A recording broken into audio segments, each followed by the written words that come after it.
Official CIA report. Taiwan remains under military occupation.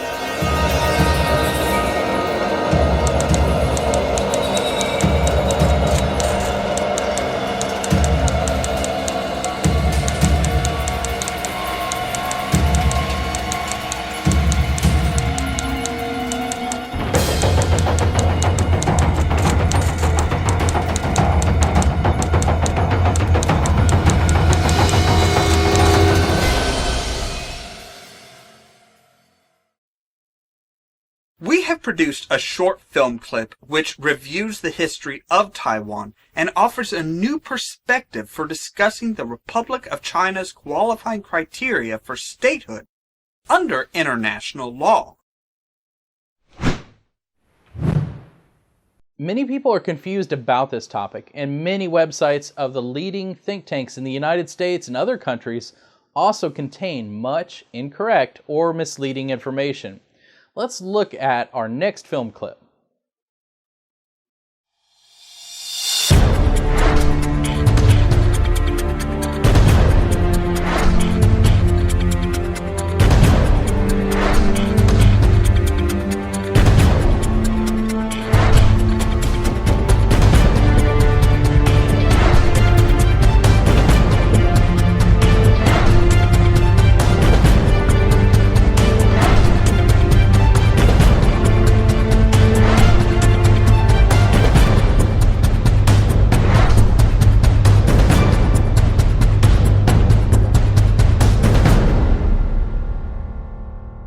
Territorial cession as the result of war.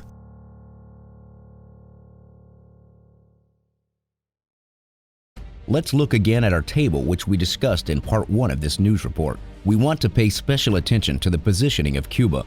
In the Treaty of Paris after the Spanish-American War, Spain relinquished the sovereignty of Cuba, but no receiving country was specified. This is a very similar situation to Taiwan. So we may want to ask, what is the condition of Cuba after the peace treaty came into force on April 11, 1899, and before Cuba became independent? During this period, Cuba was not yet a state in the international community, nor was it a part of any other country. We can say that its final political status was unsettled or undetermined. Notably, Cuba remained under military occupation after the peace treaty came into force. This is a very good precedent and good comparative example for discussing Taiwan's situation. The military occupation of Taiwan began in late October 1945, and the peace treaty came into force on April 28, 1952. In the peace treaty, Japan renounced sovereignty over Taiwan, but no receiving country was specified. We must also note that there are only two possible outcomes for the final political status of any occupied territory. In the first case, the territory becomes a sovereign nation in its own right. Otherwise, the territory becomes part of another sovereign nation. Hence, the often heard statement that the legal status of Taiwan is unsettled or undetermined is further proof that Taiwan remains in a condition of military occupation in the present day. Moreover, by recognizing that Taiwan is under military occupation, we have additional verification that Taiwan has not been transferred to Chinese sovereignty. It remains under the jurisdiction of the legal occupier, which is the conqueror. With references to the record of military attacks on Taiwan territory during the World War II period, that is the United States of America. So, from the 1949 CIA report, we can immediately understand that there was no transfer of Taiwan's territorial sovereignty to China in 1945. The surrender ceremonies only marked the beginning of the military occupation. Additionally, with the recognition that Taiwan is occupied territory, we must pay special attention to the customary laws of warfare, which have prohibitions against many types of activity in areas under military occupation. Such prohibited activities are all serious violations of international law. The ROC's violations of international law in occupied Taiwan territory include the mass naturalization of native Taiwanese as ROC citizens in January 1946, the confiscation of Japanese public and private property, the implementation of military conscription policies over the local populace, the promulgation of a new legal code, legal structure, or constitution in December 1947, etc. Of particular importance is to note that the amendment of the ROC's constitution by adding additional articles does nothing to change the fact that the promulgation of this constitution in Taiwan should be considered void ab initio. Now let us turn to the Republic of China's supposed qualifying criteria for statehood under international law. The Republic of China and the Montevideo Convention. Many researchers claim that the ROC on Taiwan meets the 4 Montevideo Convention criteria for statehood. They completely ignore the facts that 1. The mass naturalization of native Taiwanese persons as ROC citizens in January 1946 is illegal under the laws of war. 2. There are no international treaty references which can lead any credibility to the assertion that the ROC has the title to Taiwan territory. And 3. As of late 1949, the ROC has already become a government in exile.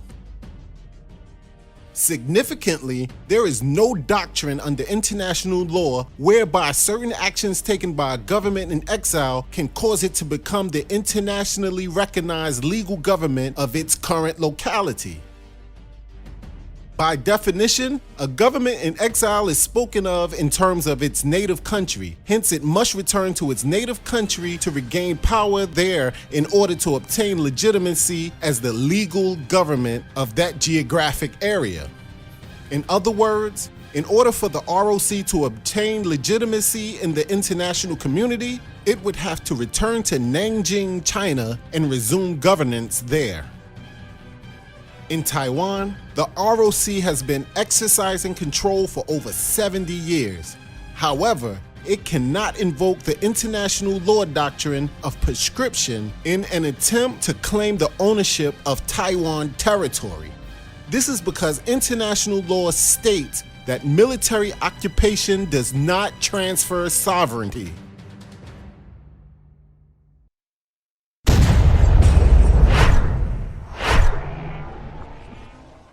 Military occupation is conducted under military government. Are there any other areas which were confirmed to be under United States military government, USMG jurisdiction as a result of World War II in the Pacific? Yes, the Ryukyu Island Group is one specific example. United States military government jurisdiction over the Ryukyus and Taiwan are both confirmed by Article 4B of the treaty. Based on the records of military attacks on the Ryukyus and Taiwan in the World War II period, this is what we would expect. Did the Republic of China gain any rights to jurisdiction over Taiwan under the terms of the treaty? No, none. Has there been any end to USMG jurisdiction over these areas? Well, for the Ryukyu Island Group, the U.S. Commander-in-Chief Richard Nixon announced the end of USMG jurisdiction effective May 15, 1972. However, for Taiwan, no U.S. president has made any similar announcement. So, in the current era, the United States has continued to delegate the military occupation of Taiwan to the Republic of China, which is to say the Chinese nationalists. That is correct. So a correct assertion of Taiwan's international legal position is to say that it is an overseas territory of the United States under military government. However, the administrative authority for day-to-day management tasks has been delegated to the Chinese nationalists. Yes, in closing, what is important for us to realize is the solution to Taiwan's problems must be found in Washington, D.C. It will not be found in Taiwan.